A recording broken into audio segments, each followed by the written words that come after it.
시편 89편 15절로 18절입니다.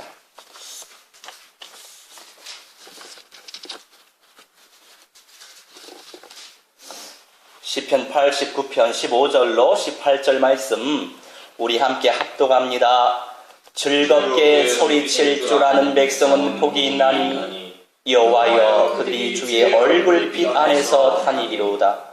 그들은 종일 주의 이름 때문에 기뻐하며 주의 공의로 말미암아 높아지오니 주는 그들의 힘의 영광이심이라. 우리의 뿌리 주의 은총으로 높아지오리니 우리의 방패는 여호와께 속하였고 우리의 왕은 이스라엘의 거룩한 이에게 속하였기 때문이다.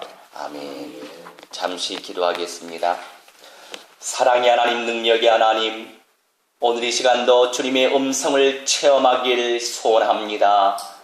오직 우리 주 예수 그리스도 안에 있는 우리인 줄 믿사오니 오늘 이 시간도 성령의 은혜 속에 사로잡혀지게 하옵소서. 감사드리며 주 예수 그리스도의 이름으로 기도하옵나이다. 아멘.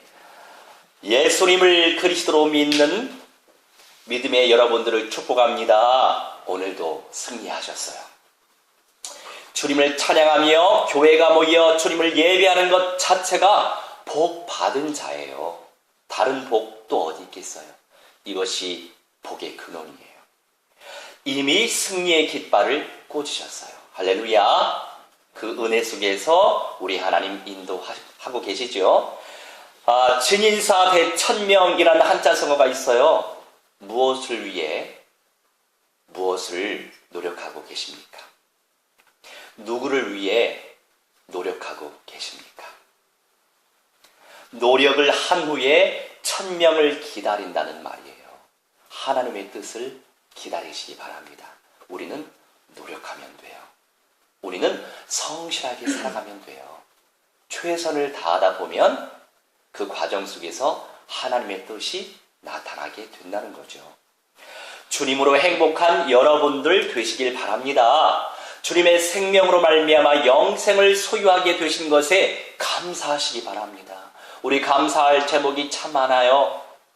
영생을 소유하고 있다라고 하는 것, 그 사실이 얼마나 감사한지 몰라요. 주님이 늘 함께 하신다고요. 주님이 늘 함께 하시기 때문에 좌절할 이유가 없으세요. 나의 연약함을 나보다 잘 아시는 아빠이시기 때문에 염려할 이유가 없는 거예요. 할렐루야. 우리 사도행전 1장 23절에서 26절 말씀을 읽겠습니다. 성경을 미리미리 찾으시면 되겠어요. 우리 사도행전 1장 23절에서 26절입니다.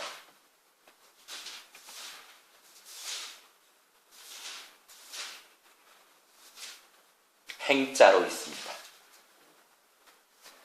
우리 합독합니다. 그들이 두 사람을 내세우니 하나는 바사바라고도 하고 별명은 유스도라고 하는 요셉이요 하나는 마띠아라. 그들이 기도하여 이르되 뭇 사람들의 마음을 아시는 주여 이 두 사람 중에 누가 주님께 택하신 바 되어 봉사와 및 사도의 직무를 대신할 자인지를 보시옵소서. 유다는 이 직무를 버리고 제 곳으로 갔나이다 하고 제비 뽑아 마띠아를 얻으니 그가 11 사도의 수에 들어가니라. 아멘. 가룟 유다가 예수님을 팔아버리고 자살을 했습니다. 12명의 사도들 가운데 1명의 사도가 빠졌어요. 그래서 사도의 직무를 수행해야만 했기 때문에 한 사람을 제비 뽑아서 세우죠. 그래서 추천을 받아서 두 사람이 준비되었답니다. 그런 가운데서 제비를 뽑았죠. 이렇게 하나님 앞에 기도하는 심정으로. 그런데 그 두 사람 중에 마띠아라고 하는 사람을 사도로 우리 하나님께서 세워주셨어요. 자, 무슨 뜻이에요? 교회의 형편을 잘 알고 계세요. 우리의 마음을 잘 알고 계세요. 우리 마음과 우리의 형편과 우리의 상황을 잘 알고 계시는 우리 하나님이 아빠라니까요. 할렐루야. 그런데 그 아람어로 우리말로 아빠가 아빠예요. 그러고 보면 그것을 생각할 때 우리 민족을 하나님이 참 축복하시지 않나 싶어요. 뭐 그거 하나로 우리나라가 축복을 받았다라고 얘기하는 거는 어불성설일 수도 있겠지만 뭐 여러 부분에서 이사야에 기록되어진 그 민족이에요. 우리가 동방에 해 돋는 곳 땅끝, 지금 21세기에 사용하고 계시는 민족이 어느 민족입니까? 우리 민족이죠. 이 말세지 말 때에 남쪽의 민족은 하나님께서 강력하게 사용하시는데 북쪽의 민족은 저주 중에 지극한 저주를 재앙을 받고 있죠. 아주 상극이 됐잖아요. 흑암 충만한 현장, 복음 충만한 현장. 그런 것들을 봐서도 우리 하나님께서 우리 민족을 귀하게 사용하고 계시죠. 그렇다고 해서 우리 민족 최고야 국수주의, 선민의식에 빠지면 안 되겠죠. 좋은 거는 그냥 좋게 생각하면 되는 겁니다. 좋은 것은 그냥 감사하게만 생각하면 되는데 우리 인간은 또 육신적으로 빠져요. 우월주의적 사고에 빠진다는 거죠. 척하는, 틱하는 그런 어떤 사고에 또 빠진단 말이에요. 그러면 위험합니다. 그러면 또 시련이 다가와요. 개인적으로, 민족적으로. 이렇게 우리 하나님께서 나보다도 잘 아시는 아빠란 말이에요. 우리 하나님 얼마나 친근하신 분이신지 몰라요. 지금까지 잘 살게 하셨어요. 지금까지 늘 인도에 오셨어요. 내일도 인도하실 것이고 내일도 주님의 평안을 우리에게 안겨주실 게 분명해요. 한계 속에 감춰진 주님의 보화를 전인격적으로 발견하시기 바랍니다. 우리의 한계가 있지요. 우리의 수준이 있지요. 우리의 한계 그 속에 있어서도 우리 하나님께서 준비해 놓으신 주님의 보화가 있단 말이에요. 전인격적으로 발견하게 하실 거예요. 왜냐하면 영생은 우리의 것이기 때문이에요. 할렐루야. 제가 일주일 동안 몸살에 걸렸었어요. 근데 물론 이 몸살 정도가 예전에 비해서는 약하지만 길긴 길더라고요. 지금까지 있는 상태이지만 몸살의 상태는 없지만 생활하기는 불편해요. 찬송하기도 불편하고 숨쉬기도 불편해요. 자, 불편한 걸 우리 하나님도 잘 알고 계세요. 그 가운데서도 우리 주님을 찬송할 수 있게 하신 것 자체가 은혜죠. 할렐루야. 문제 속에서도 감춰진 보화가 있다는 거죠. 자, 우리 본론의 1번 같이 읽겠습니다. 시작. 누가 복 있는 자인가? 자, 누가 복 있는 자일까요? 본문을 통해 말씀하고 계세요. 즐겁게 소리칠 줄 아는 자가 복 있는 자라고 말씀하고 계십니다. 무엇으로 말미암아 즐거워할 수 있겠어요? 영생의 주님이 나와 함께하는 것으로 말미암아 즐거워할 수 있어요. 영생의 주님이 우리에게 허락하시는 모든 복으로 말미암아 즐거워할 수 있어요. 영육간에 누릴 수 있는 모든 복들이 주님 안에 있다고요. 균형감 있고 또 균형감 있는 사고와 내 삶의 적용 속에서 주님께서 나타내시는 복이 드러나게 되어 있습니다. 그러니 포기하지 마세요. 늘 긍정적인 믿음의 꿈을 꾸면서 도전하세요. 구체화시키시면 돼요. 임마누엘 하시는 주님을 언약 속에서 믿고 그 믿음 속에서 주님께서 나타내시는 은혜를 체험하시기 바랍니다. 우리 골로새서 4장 2절로 4절 같이 합독합니다. 기도를 계속하고 기도에 감사함으로 깨어있으라. 또한 우리를 위하여 기도하되 하나님이 전도할 문을 우리에게 열어주사 그리스도의 비밀을 말하게 하시기를 구하라. 내가 이 일 때문에 매임을 당하였노라.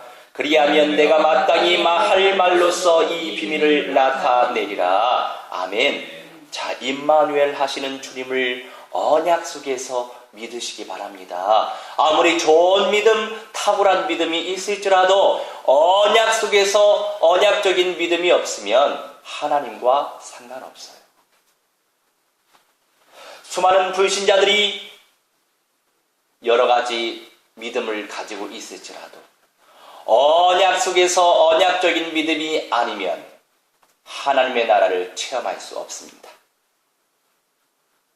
그런데 우리는 언약 속에서 믿고 그 믿음 속에서 주님께서 나타내시는 은혜를 체험하고 있단 말이에요. 사도 바울이 고백해줘. 기도를 계속 하라고. 무슨 기도? 믿음의 기도. 믿음 없는 기도 말고요. 믿음 없는 기도는 중언부언하는 기도예요. 믿음 없는 기도, 하나님의 나라와 하나님의 의와 상관이 없는 기도는 주문이에요. 하나님의 나라와 하나님의 의와 상관없는 기도는 기복신앙적 기도예요. 하나님의 나라와 하나님의 의와 상관없는 내 기도는 무당들이 하는 기도와 똑같아요. 종교성 있는 기도예요. 믿음의 기도. 어떤 믿음의 기도? 언약적인 믿음의 기도. 어떤 믿음의 기도? 하나님의 나라와 의와 상관이 있는 기도. 우리가 현실적인 것을 놓고 기도할 때에도 세계 복음화와 전도 선교와 영혼 구원과 제자와 후대와 하나님의 나라와 하나님의 의, 첫째 부활과 그리스도의 실현될 나라와 연결시켜서 기도해야 될 이유가 있는 거죠. 돈을 많이 벌어서 뭐 하겠어요? 세계 복음화를 위하여 연결지어서 믿음의 기도를 하시기 바랍니다. 기도에 감사함으로 깨어 있으라. 자, 그런데 우리가 기도만 한다고 해서 어떻게 깨어 있을 수 있겠어요? 하나님의 나라와 상관이 있는 기도, 언약적 믿음을 누리는 그 기도, 그 믿음이 안 생기면 그 믿음의 은사를 소망해야 될 것이고 언약적인 꿈을 꾸고 있어야 되겠지요. 그런 가운데서 또한 우리를 위하여 기도하되 전도자들을 위해서 기도하라는 거예요. 서로를 놓고 이렇게 기도하라는 거예요. 하나님이 전도할 문을 우리에게 열어주사 우리 주님께서 문을 열어주셔야 됩니다. 내가 아무리 열심을 다해도 우리 주님께서 문을 열어주시지 아니하시면 헛된 거예요. 물론 노력하고 있기 때문에 귀하죠. 근데 그 노력이 헛된 것이 안 되기 위해서라도 이 말씀대로 하나님께서 전도할 문을 열어주옵소서 기도해야 된다는 거죠. 왜요? 성령께서 역사하셔야 되는 거니까. 그리스도의 비밀을 말하게 하시기를 구하라. 도구하시기 바랍니다. 저를 놓고 도구해 주시기 바랍니다. 이번에 이런 또 만남의 축복을 주셨어요. 그러니까 현장을 열어주시니 감사하죠. 왜요? 현장이 안 열린다고 한다는 것은 참 구슬픈 일이에요. 그렇죠. 복음의 내용을 전파하길 원하는데 복음의 내용을 전파할 수 있는 현장이 없다라고 하는 사실은 참 슬픈 일이에요. 그럼에도 불구하고 우리 하나님께서 만남의 축복을 주시니 감사하죠. 자, 미디어를 공략해라 이런 메시지가 예전에 저한테 왔었는데, 자, 요새 시대에 온라인 시대예요. 그죠? 온라인 시대에 뭐를 해야 되겠습니까? 내가 가지 않고도 복음을 전할 수 있는 시대예요. 이런 시대가. 그죠? 자, 이 암흑의 작가의 카페에 알고 보니까 회원수가 86,000명이에요. 그 86,000명이 그 카페에 소속되어 있어요. 그럼 제가 뭐를 어떻게 하겠어요? 그리스도의 복음을만 너무 기다랗게 올리면은 욕먹죠. 그런데 그 가운데서 집현전이라고 하는 또 현장 시스템이 있어요. 그게 뭐냐면, 교회적 어떤 전략의 측면에서 보면 지교회나 마찬가지예요. 그러니까 그 회원들 가운데에서 의식 있는 사람들, 봉사 정신을 가지고 있는 사람들 가운데 우리가 독서 논술을 아이들에게 가르치자. 그래서 전국구로 그 센터가 있더만요. 그러니까 기관의 장소를 빌려서 우리가 교회가 이곳을 빌리는 것처럼 빌려서 여기서 아이들을 상대로, 초, 중, 고를 상대로 해서 의식 있는 봉사자들이, 이런 선생님들이 인문고전을 이제 읽고 묵상하고 사색하면서 가르쳐 주는 거예요. 근데 그런 시스템이 있어요. 아마 서울의 수락산에도 있어요. 그러니까 서울에 한 4군데 정도 있고, 뭐 대전, 전주 뭐 이런 데도 다 있더라고요. 있는 데는 다 있어요. 자, 그런 가운데서 그걸 발견하게 하셨는데 늘 기도했잖아요. 시스템을 정복해야죠. 무엇을 위해? 복음의 영광을 위해. 그렇죠? 영혼 살리기 위해 그걸 놓고 기도했어요. 내 운영진과의 만남의 축복을 가졌어요. 그런데 그 운영진이 예수 믿은 지 갓 한 달 됐더만요. 그런데 이 사람이 논어를 읽고서 논어 한 구절을 딱 정리하고 올려놓고 짧고 굵직하게 복음의 내용을 딱 실은 거예요. 한 달 된 사람이. 하나님은 사랑이시라. 제가 그걸 딱 보고 착안했죠. 아, 이렇게 전달하면 되겠구나. 운영진이 그렇게 전달하는데 저라고 왜 전달 못하겠어요? 늘 복음 얘기만 하는 사람인데.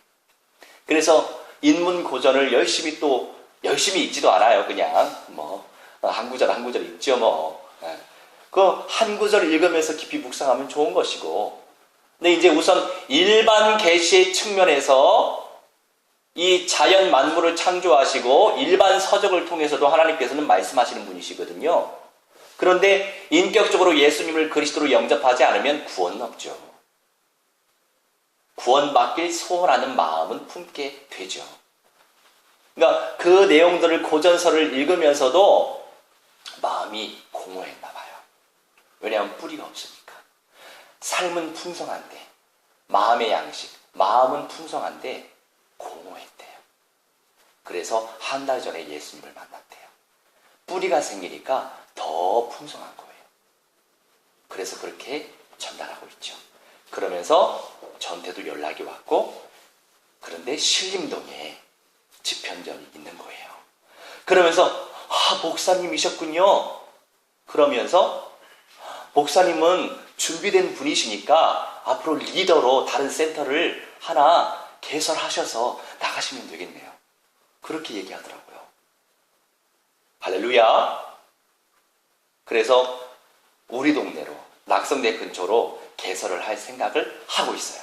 꿈을 꾸면서 기도하는 거죠. 그렇게 운영진이, 스텝이 그렇게 서포트 한다면 일은 쉬워지는 거예요. 무엇 때문에? 생명 살리기 위해. 그래서 제가 이제 그 한 달 된 김아무개 선생님한테 거기서 그렇게 봉사하다 보면 자연스럽게 영혼들도 살릴 수 있겠네요. 그렇죠. 완전히 조장이에요.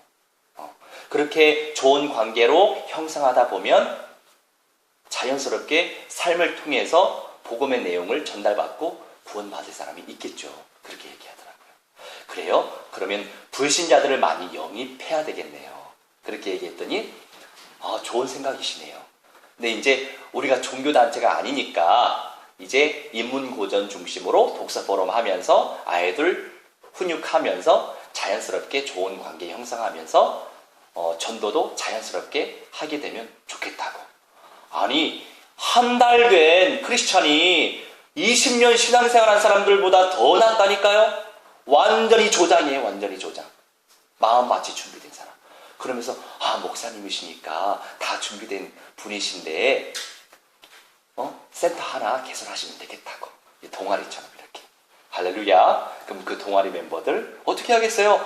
그렇게 인문고전 나누면서 마음의 양식 나누면서 맨투맨으로는 복음 사역해야죠. 할렐루야. 따로 만나서 꿈을 꾸고 있어요. 할렐루야. 사단 낙성대를 놓고 꿈을 꿉시다. 할렐루야. 거기에 막 문이 하나하나 열려지고 있어요. 생명의 주님으로 기뻐하고 주님께서 베푸신 모든 것들로 감사하시기 바랍니다. 지금이 다가 아니에요. 지금은 준비 단계예요. 폭풍 전야예요. 지금은 준비하는 시간표예요. 지금이 다가 아니에요. 지금에 낙심하지 마세요. 환경에 낙심하지 마세요. 지금은 준비하는 거예요. 자, 우리 본론의 둘째 같이 읽습니다. 주님의 공의와 주님의 은총 속에서. 자, 중요한 건 주님의 공의 속에서 인도받을 줄 알아야 돼요. 주님의 은총 속에서 인도받을 줄 알아야 돼요. 그런데 주님의 공의는 우리가 무시하죠. 주님의 은총을 무시하죠. 내 마음대로, 내 기질적으로, 내 생각대로, 내 육신대로 한단 말이에요. 그게 문제의 시작이에요. 주님께서 이 세상을 말씀으로 창조하셨어요. 창조된 이 세계는 우리가 알 수 없는 원리와 볼 수 없는 원리가 있어요. 그렇죠? 다 알 수 있나요? 이 창조된 세계 속에서? 이 창조된 세계를 우리가 다 알 수도 없어요. 이것을 알아가고 발견해가는 것이 바로 과학기술이죠. 주님을 소망하면 소망의 주님께서 소망을 베푸십니다. 주님을 기뻐하면 기쁨의 주님께서 기쁨을 베푸십니다. 우리의 생각대로 응답과 열매가 다 맺어지지 않을지라도 그 다음이 중요해요. 그것은 상관없어요. 무슨 말이에요? 믿음의 생각을 누리는 대로 응답의 문이 열려질 거예요. 믿음의 생각을 누리는 대로 열매가 맺어질 것을 믿는 믿음이 복된 믿음이라는 거예요. 나중 문제 생각하지 마세요. 지금 믿는 게 중요한 거예요. 할렐루야. 나중에 생각해서 아유 지금 이거 믿어봤자 뭐 되겠어? 두 마음 요동치는 두 마음이죠. 왜 그렇게 믿어요? 나중에 올 것은 생각하지 말고 지금 믿으면 되는 거예요. 분명히 일이 펼쳐질 거라고 믿으면 되는 거예요. 할렐루야. 그죠? 지금 당장 부흥을 욕심낼 필요가 없어요. 준비도 안 되는데 무슨 부흥을 욕심내겠어요. 안 그래요? 진짜 준비, 현장에 준비돼야 한단 말이에요. 현장이 열려져야 된단 말이에요. 현장 구석구석에 시스템이, 영적인 시스템이 깔려져야 된단 말이에요. 현장도 준비 안 됐는데 지금 21세기에 부흥되면 뭐예요? 내용이 없는데. 안 그래요? 현장에서 사람을 살려야 되는 거예요. 자, 우리 야고보서 1장 5절로 7, 8절 우리 함께 합독합니다. 너희 중에 누구든지 지혜가 부족하거든 모든 사람에게 후히 주시고 꾸짖지 아니하시는 하나님께 구하라. 그리하면 주시리라. 오직 믿음으로 구하고 조금도 의심하지 말라. 의심하는 자는 마치 바람에 밀려 요동하는 바다 물결 같으니 이런 사람은 무엇이든지 주께 얻기를 생각하지 말라. 두 마음을 품어 모든 일에 청함이 없는 자로다. 아멘. 의심이 되십니까? 염려, 걱정이 되십니까? 주님께 기도하세요. 주여, 염려가 되네요. 주여, 걱정이 되네요. 주여, 되겠어요. 주여, 의심이 되네요. 기도하세요. 그냥 의심으로 멈추지 말고. 되겠어? 설마. 여기서 멈추지 말고 내 수준 속에서 멈추지 말고 기도로 바꾸라니까요. 의심되면 주여 의심이 돼요. 어떻게 하죠? 주여 믿음의 은사를 베풀어 주세요. 이렇게 복음적으로 끝내야죠. 복음적으로 안 끝내고 시작은 부정적인 사고일지라도 복음으로 끝내야죠. 그게 쌓이고 쌓이고 쌓이면 내곤이 된단 말이에요. 공자가 이런 말씀을 하셨더라고요.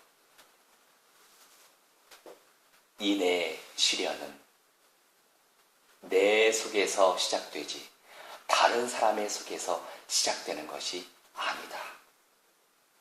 자, 공자가 얘기하는 이는 아주 최고의 가치예요.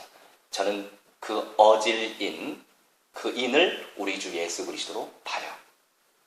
인의 시련, 예수 그리스도의 시련, 그 역사함은 내 속에서 시작이 된다. 뭐예요?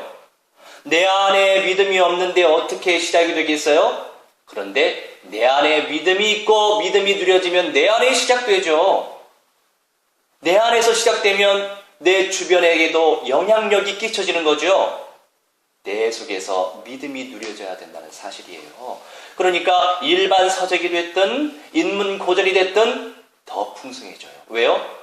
복음이 있기 때문에 복음으로 결론낼 수 있거든요.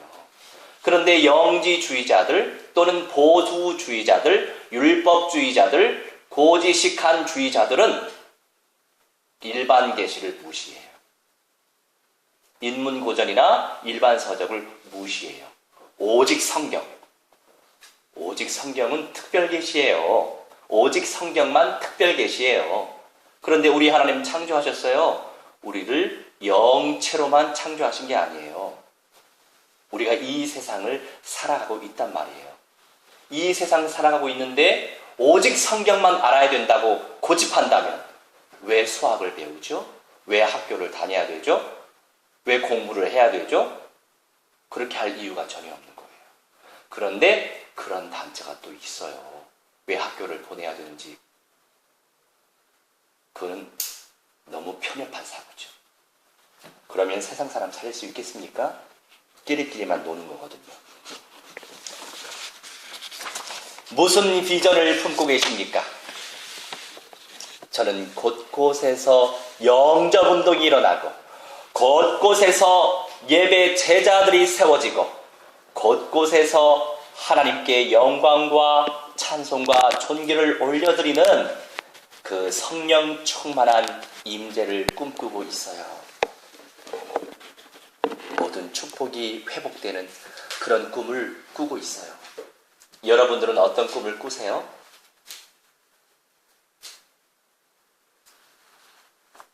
주님께서 기뻐하시는 꿈, 소망과 긍정적인 모든 것들로 내가 살아나는 꿈, 주변을 살리는 꿈, 그러면서도 중용을 잃지 마세요. 우리는 진보주의자도 아니에요. 우리는 보수주의자도 아니에요. 진보 속에, 보수 속에 준비되어진 중용이 있다면, 예를 들어서 이런 예수님께서 안식일 얘기하시면서 이런 말씀을 제자들에게 하셨죠. 근데 구약 율법서에는 안식일이 아무것도 하지 말라고 나와 있어요. 그런데 생명으로 오신 예수님이 제자들이 너무 배가 고파가지고 가다가 밭에 밀 이삭을 까불어서 먹이셨어요. 그런데 율법주의 바리새인들이 그거 보고 안식일에 아무것도 하지 말라고 했는데 왜 그 밀을 까불어서 먹게 하냐고. 자, 뭐가 맞아요?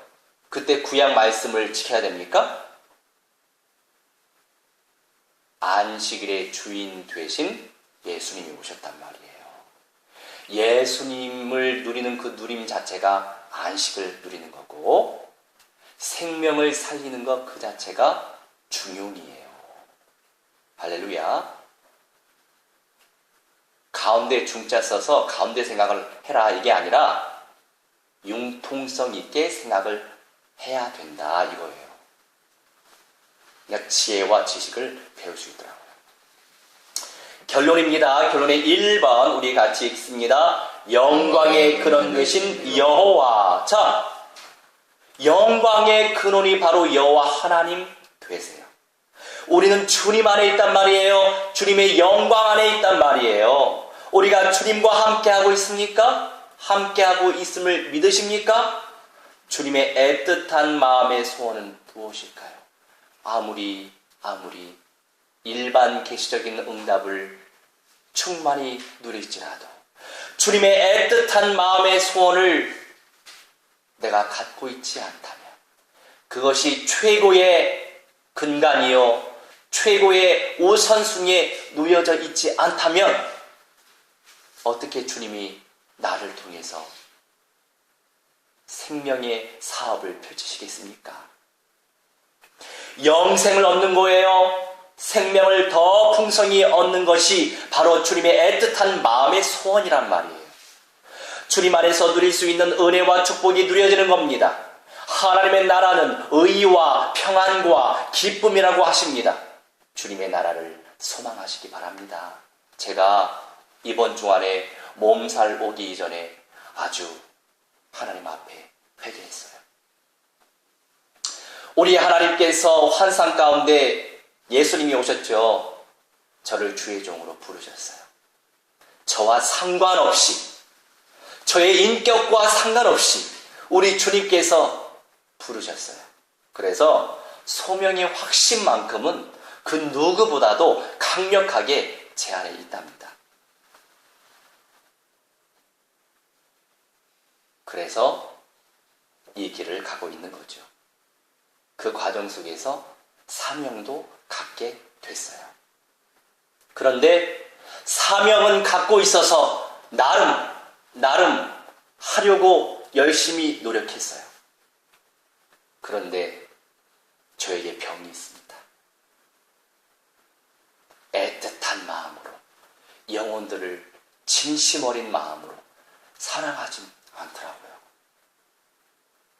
주님께서 부르셨으니까, 주님의 소원이니까, 소원이기 때문에 순종해야지, 이런 마음은 있었지만 정말 저 영혼의 저 아픈 저 가슴, 또는 저 안타까운 저 마음, 체율, 공감하는 건 쉽지 않았어요. 저의 병을 하나님께서 간파하게 하시고 아주 그 부분을 놓고 요새 기도하고 있어요. 기도하고 있는데 그 기도 속에서 우리 하나님이 그 이아무개 작가의 그 현장도 열어주셨고, 그리고 이제 여기 강남에 성모병원이 있어요. 그 고속버스 터미널 그 근처에 있는데 우리 합창단 멤버 가운데 한 사람 한 사람을 제자화를 시켜야 된다고요. 나름 예수님의 은혜를 입어서 하나님께 예배하지만 그 사람이 제자가 돼서 자신의 현장에서 그리스도의 깃발을 꽂고 만나지는 사람들에게 구원의 복음을 제시할 줄 알아야 되고, 영접시킬 줄 알아야 되고, 재생산시킬 줄 알아야 된단 말이에요. 그런데 그 관심이 별로 없었을 때에는 와 있어도 모르는 거죠. 그죠?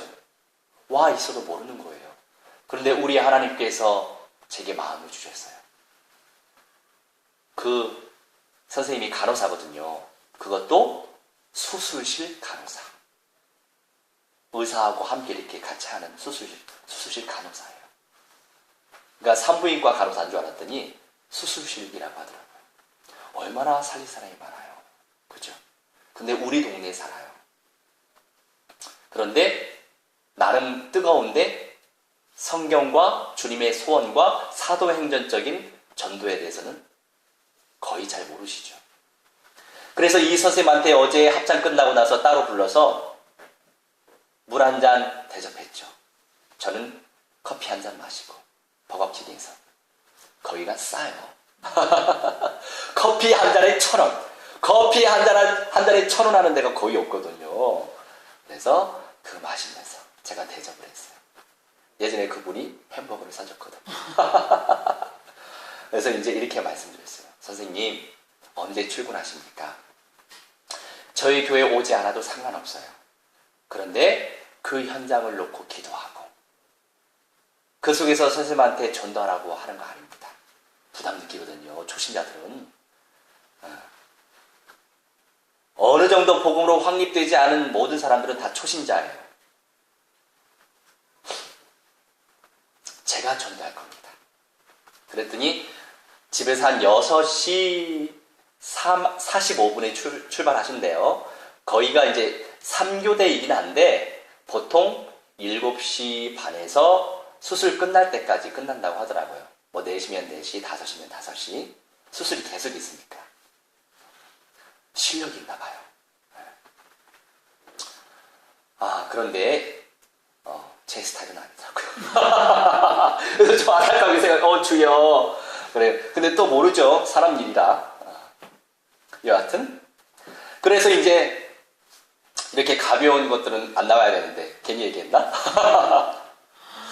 여하튼 우스갯소리 한마디 하는 것도 재밌죠. 인간적이고.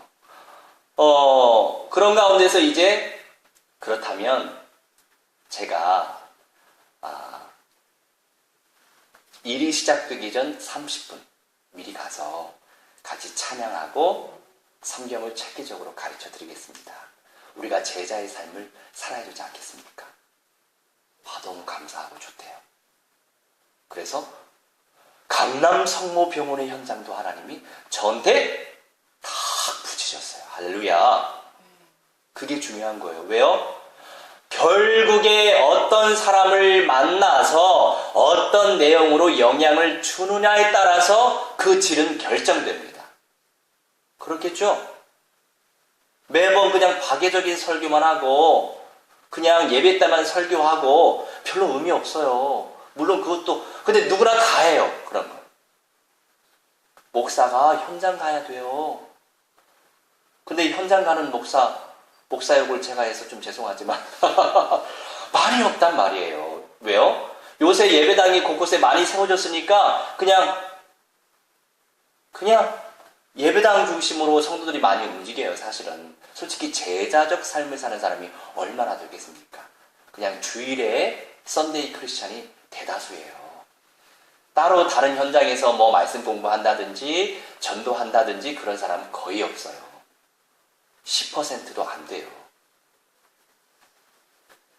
그래도 해야죠. 그게 좁은 길일지라도 해야죠. 그런데 감사할 따름입니다. 저는 제 안에 그 병을 많이 가지고 있음에도 불구하고 우리 주님께서 그런 은혜의 현장 속에 인도하시니 저는 그것으로도 감사해요. 현장을 살려야 됩니다. 할렐루야. 예수께서 그리스도 되신 비밀한 사실을 전파하시기 위해 주님의 영광을 우리 머리 위에 부으신다고요. 주님의 영광을 우리 머리 위에 부으세요. 우리 이사야 59장 20절. 이사야 59장 20절. 같이 읽습니다. 여호와의 말씀이니라. 구속자가 시온에 임하며 야곱의 자손 가운데에서 죄가를 떠나는 자에게 임하리라. 여호와께서 이르시기에 내가 그들과 세운 나의 언약이 이러하니 곧 내 위에 있는 나의 영과 내 입에 둔 나의 말이 이제부터 영원토록 내 입에서와 내 후손의 입에서와 내 후손의 후손의 입에서 떠나지 아니하리라 하시니라. 여호와의 말씀이니라. 아멘. 이 말씀을 붙잡으시기 바랍니다. 얼마나 귀한 말씀이에요. 요새 후대에 제자들이 없어요. 예배당에 노인들이 가득해요. 유럽의 예배당은 무지 큰데 무지 비싸게 보이는데 노인들 3, 4명, 5명. 그 유명한 그 스펄전 목사님 그 교회 예배당도 팔렸어요. 그런 시대예요. 이 말씀을 붙잡으세요. 우리가 이 땅에서 천년 만년 사는 게 아니고 결국 인간이 창조된 목적과 이유가 뭐라고요? 제가 계속 강조하잖아요. 우리 주님께 예배하는 게 목적이에요. 다른 게 목적 아니에요. 밥을 먹는 것도 그게 목적이에요. 목적 다른 거 없어요. 우리가 잠자는 목적 예배예요. 잘 살아야 되는 목적 예배예요. 좋은 옷 입고 살아야 되는 목적 예배예요. 열심히 살아야 되는 이유 목적 예배예요. 아이들 제대로 양육시켜야 될 이유 목적 예배예요. 영광과 찬송과 존귀 우리 하나님께 올려드리기 위해서 살아가는데 많은 사람들이 자기의 삶의 목적과 이유를 몰라요. 모르고 살아요. 우리는 알아야 되지 않습니까? 그런데 우리 하나님께서 이 약속의 말씀 우리에게 주시잖아요. 지금 나의 영과 너의 입에 둔 나의 말이 우리 하나님께서 그만큼 언약 성취의 능력을 우리에게 베풀어 주신다는 약속이에요. 이제부터 영원하도록 약속하셨잖아요. 네 입에서와 네 후손의 입에서와 네 후손의 후손의 입에서 떠나지 아니하리라. 이 약속 굳게 붙잡으시길 주의 이름으로 무한대로 축원합니다.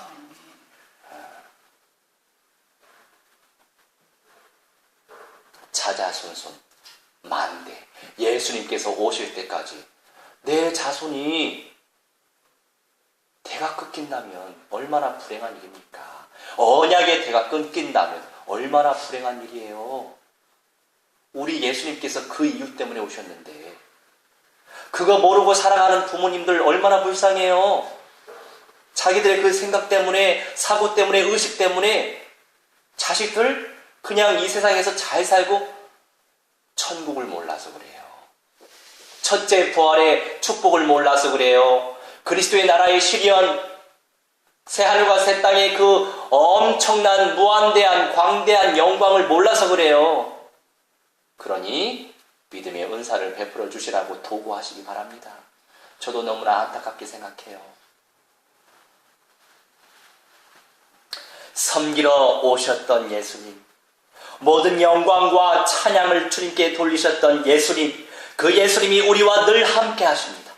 모든 것에 감사할 줄 아는 믿음의 사람들 되시기를 주의 이름으로 축원합니다. 예수께서 그리스도 되신 비밀한 사실이 증거되게 하시기 위해 우리를 준비시키고 계십니다. 믿음의 눈이 열린 자들, 중요한 건 현장 속에서 생명들이 살아나야 돼요. 우리 결론의 두 번째 같이 있습니다. 여호와께 속한 자, 여호와께 속한 자의 응답을 누려야만 합니다. 선을 선택하는 선한 자들 되시기를 주의 이름으로 축원합니다.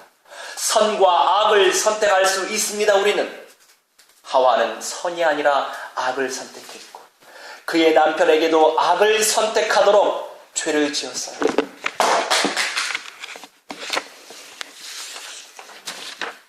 나는 무엇을 선택하며 살아가고 있습니까? 수많은 생각들, 수많은 표현들, 수많은 행동들을 취하며 살아가고 있습니다만 공의로우신 하나님을 기억하시면서 선을 선택하시기 바랍니다. 선을 위하여 악을 선택하지 말고. 그런데 이게 선이라고 생각하는데 우리는 악을 선택한다니까요.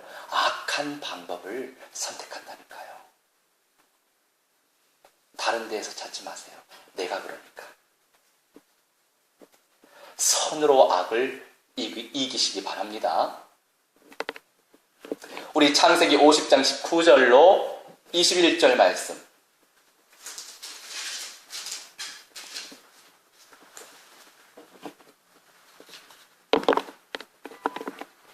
같이 읽습니다. 요셉이 그들에게 이르되 두려워하지 마소서. 내가 하나님을 대신하리이까. 당신들은 나를 해하려 하였으나 하나님은 그것을 선으로 바꾸사 오늘과 같이 많은 백성의 생명을 구원하게 하시려 하셨나니 당신들은 두려워하지 마소서. 내가 당신들과 당신들의 자녀를 기르리이다 하고 그들의 간곡한 말로 위로하였노라. 아멘.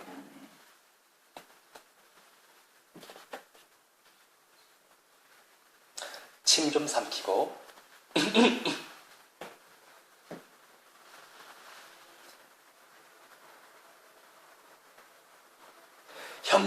형들이 목소리가 형들이 요셉을 팔았어요. 근데 이제 요셉이 형들한테 이렇게 얘기하는 거죠. 두려워하지 말라고. 하나님께서 하셨다고.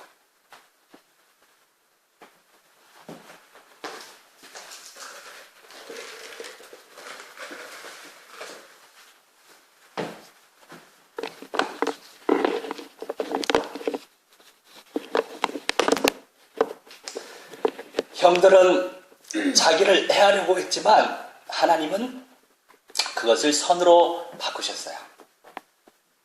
그리고 오늘과 같이 많은 백성의 생명을 구원하게 하시려 하셨다고요. 요셉이 하나님의 뜻을 발견했죠. 복음적인 믿음으로 그 악한 상황 속에서 승리할 수 있었어요. 그래서 그 요셉의 형들은 진짜 못된 사람이고 사악한 사람들이죠. 자기의 친동생을 그렇게 죽이려고 했으니까. 당신들은 두려워하지 마소서. 내가 당신들과 당신들의 자녀를 기르리이다 하고 그들을 간곡한 말로 하나님의 온전하신 뜻을 누렸던 사람이니까 그렇게 걱정 염려하는 그 형들에게 간곡한 말로 위로했대요. 대단한 사람이죠? 보통 사람이 아니에요. 우리 같았으면 그렇게 했겠습니까? 저도 당연히 그렇게는 못해요. 몰라요. 나중에 우리 하나님께서 성령의 은혜 더 주셔가지고 나이 먹어서는 될지 지금의 저로서는 되지 않습니다. 여하튼 주님의 은혜가 임하면 되겠죠. 그래서 요셉은 복을 받은 자죠. 다른 형들은 그 형들이 하나의 지파가 됐지만 요셉은 두 아들들이 지파들이 됐어요. 그래서 첫째 므낫세, 둘째 에브라임, 그 두 아들들이 두 지파를 그렇게 형성했단 말이에요. 이것이 성령의 가르치심이에요. 악한 마귀, 악령들의 세력들은 사람과 사람 사이를 이간시키고 있습니다. 깨달아야 돼요.